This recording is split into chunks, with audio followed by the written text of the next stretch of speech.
दरवर्षी आपल्यासाठी आम्ही मोदी एक्सप्रेस सोडतो, पण ह्या वर्षी थोडा खास आहे. कारण का ह्या वर्षी कोकणवासियांनी भारतीय जनता पक्षाला आणि आम्हा राणे कुटुंबाला भरभरून दिलेला आहे.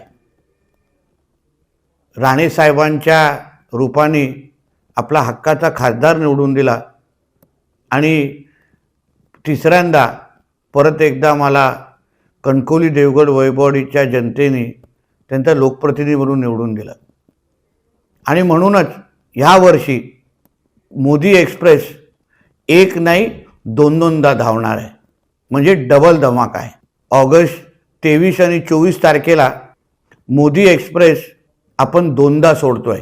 23 तारखेला सकाळी 11 वाजता दादर रेल्वे स्टेशन प्लॅटफॉर्म क्रमांक 14 आणि 24 तारखेला 11 वाजता परत एकदा प्लॅटफॉर्म क्रमांक 14 आपली मोदी एक्सप्रेस तुम्हाला गावाकडे घेऊन जाणार आहे.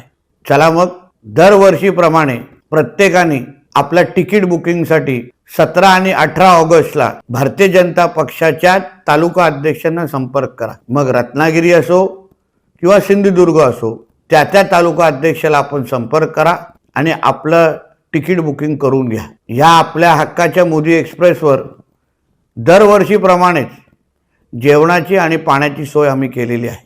चला मग सर्वच माझ्या मुंबईत आणि आजूबाजूच्या परिसरात राहणाऱ्या चाकरमान्यांसाठी परत एकदा आपल्या हक्काची मोदी एक्सप्रेस आपल्याला गावाकडे घेऊन जाण्यासाठी सज्ज आहे.